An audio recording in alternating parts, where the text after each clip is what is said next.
大家好，你哋有冇試過食完一個葡撻之後好快好精神，但半個鐘、一個鐘之後突然之間就好似冇電咁樣，仲有啲心掛掛想食啲甜嘢？冇錯，呢個就係一個關鍵信號。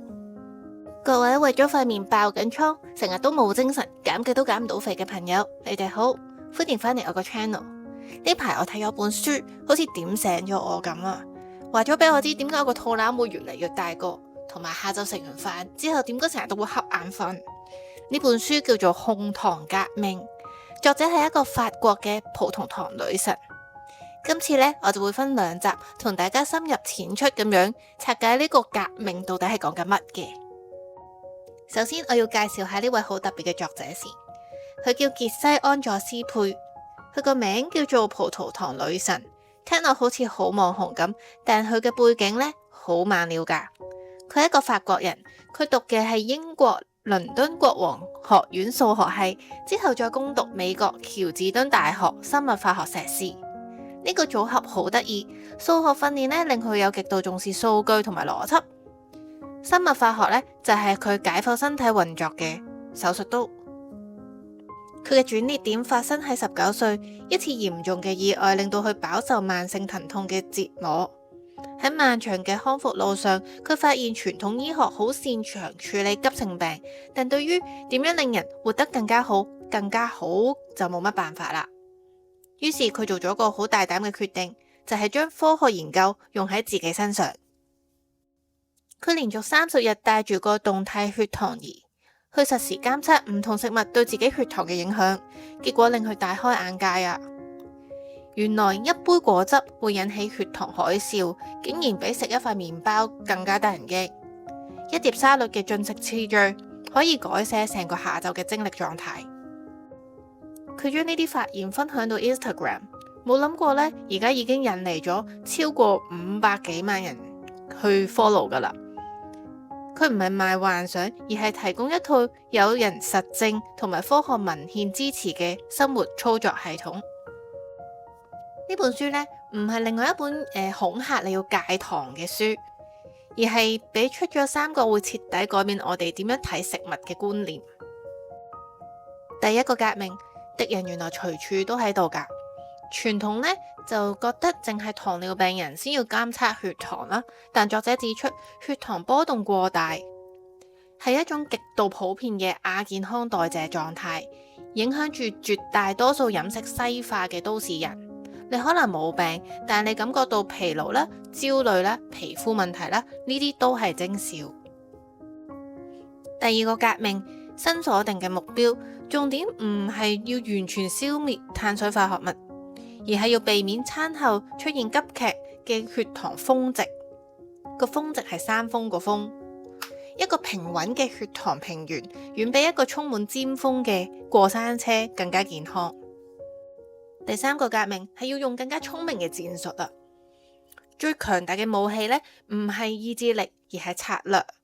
改變進食嘅次序、搭配食物等等，簡單到不可置信嘅方法，控制血糖嘅效果呢，可能比地獄式咁節食更加顯著同埋更加持久。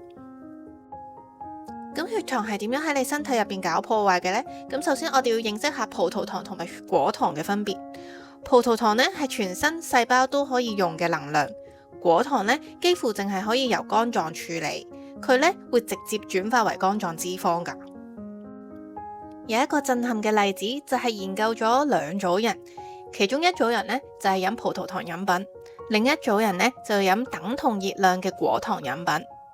喺10個星期之後，果糖組嘅內臟脂肪係顯著增加嘅喎。呢個解釋咗點解有啲人唔算肥，但係做身體檢查嗰陣會發現有脂肪肝。元兇呢可能就係佢哋每日飲一杯嗰啲台式飲品啊，好高糖分嘅飲品。跟住我哋要好好認識纖維呢樣嘢，纖維係一樣被遺忘咗嘅血糖緩衝大師。大自然設計食物好聰明㗎，佢本嚟呢都會附帶埋纖維一齊嘅。咁纖維有咩用呢？佢可以做成一個物理屏障，可溶性嘅纖維咧喺腸入邊係會形成一個凝膠，可以減慢消化速度嘅。纖維亦都係腸道益生菌嘅主要食物，健康菌群可以產生有益嘅物質，提升胰島素嘅敏感性。所以一個完整嘅蘋果即係有完整嘅纖維啦，就係寶嚟嘅。但係打爛咗做咗蘋果汁呢，就將啲纖維打碎晒，咁就變咗做糖水炸彈啦。咁血糖峰值會令我哋有咩壞嘅影響呢？書入邊講咗佢有10大罪狀。罪狀1：皮膚嘅糖化災難。血糖峰值會導致糖化終產物嘅形成，被糖化嘅骨膠原蛋白呢會變黃啦、變脆、失去彈性，結果皮膚暗沉發黃、鬆弛，出現皺紋。呢個糖化終產物就好似細胞嘅生鏽過程咁。罪狀2就係會令我哋好攰啊！我哋嘅細胞呢嘅發電廠叫做線粒體，當大量嘅葡萄糖瞬間湧入，線粒體就會超負荷工作，產生大量廢氣，就係自由基。自由基呢係會傷害我哋自身嘅，結果就係你食咗好多燃料，但係細胞呢就發唔到電。所以就令我哋個人持續都好攰。罪狀3就係影響我哋嘅情緒啦。血糖急跌嗰陣，身體會啟動壓力反應系統，釋放皮質醇，咁會導致我哋焦慮、緊張、心悸、易怒。對女性嚟講，呢種內分泌波動仲會顯著加劇咗經前症候群嘅唔舒服添。罪狀4仲會影響我哋嘅免疫系統添啊！呢個係一個好具警示性嘅發現。研究顯示，你吸入咗75 gram 葡萄糖，即係相當於一杯大奶茶啦。健康嘅成年人嘅免疫細胞吞噬能力會顯著下降，長達5個鐘㗎。咁喺呢一段免疫空窗期，身體嘅抵抗病原體嘅能力就會大減，咁所以就會好容易病啦。罪狀5都幾得人驚啊，係餵養癌細胞嘅溫床。癌細胞嘅代謝特徵係用快速利用葡萄糖嚟增加同繁殖嘅，所以如果長期高血糖同埋胰島素水平呢，會視為多種癌症嘅風險因子。平穩嘅血糖環境先唔利於癌細胞去壯大。罪狀6係會侵蝕我哋嘅神經系統。研究指出呢，如果控制血糖控制得唔好，會令認知功能下降。阿茲海默症風險都會增加，有啲學者甚至會將阿茲海默症稱為第3型糖尿病。罪狀7，偷走你嘅瞓覺時間。晚餐高碳水嘅飲食呢，會令我哋夜晚嗰啲血糖首先向上飆升，跟住急劇下跌，就會觸發咗皮質醇釋放啦。急跌嗰下呢，會令人夜晚就會突然醒咗啦，或者好早醒，或者瞓覺斷斷續續，咁瞓完覺呢，都好似冇瞓覺咁，唔夠精神啦。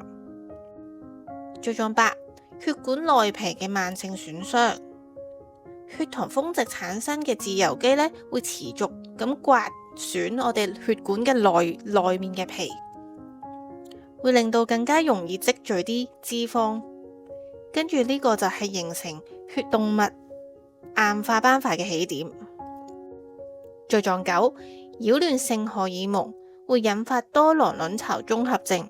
長期高胰島素水平呢，會刺激卵巢產生過多嘅雄性激素，係導致多囊卵巢綜合症嘅核心機制，咁會影響我哋嘅月經同埋生育噶。罪狀10，長年累月嘅血糖峰值轟炸呢，會令我哋細胞對胰島素越嚟越麻木，最後係點呢？胰臟衰竭，確診第2型嘅糖尿病。聽到呢度，你可能會問，我年年做身體檢查，血糖都正常噶喎。但醫學上嘅正常範圍同埋最好嘅範圍係兩回事嚟噶。一個每次食完嘢之後，血糖都由正常值飆升到好高之後再回落翻。雖然呢咁樣唔會超出糖尿病嘅診斷標準，但係呢個又上又落嗰個峰值呢，本身已經喺度製造緊呢個炎症同埋壓力。最重要嘅問題係，我哋係咪坐喺度坐以待斃？絕對唔係。正正因為我哋而家知道咗敵人有幾強大，咁我哋嘅反擊呢先可以有力量嘅。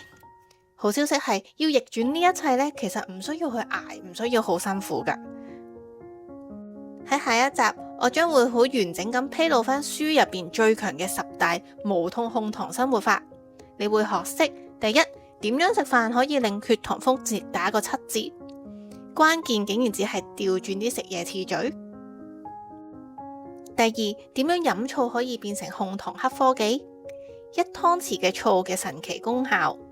第三，早餐食乜嘢可以決定你全日嘅精力，咁我哋就要同傳統嘅早餐講拜拜啦。第四，食完飯之後做一件簡單嘅事，效果好過去做 gym。第五，甜品要點樣食先唔會有罪惡感？原來係個 timing 就係主導一切啦。你會發現控糖呢唔係剝奪啊，而係一個更加高明嘅飲食智慧。如果你已經受夠咗情緒波動、皮膚時好時壞，同埋永遠都唔夠精神嘅狀態，咁千祈唔好錯過下一集啦！記得訂閱、like 同埋 share 俾你身邊成日話攰嘅朋友，仲要記得撳埋隔籬個鐘仔啊！下集見，拜拜！嚟，中意呢條片嘅記得 comment、like、share、subscribe。我係 Molly，下條片再見。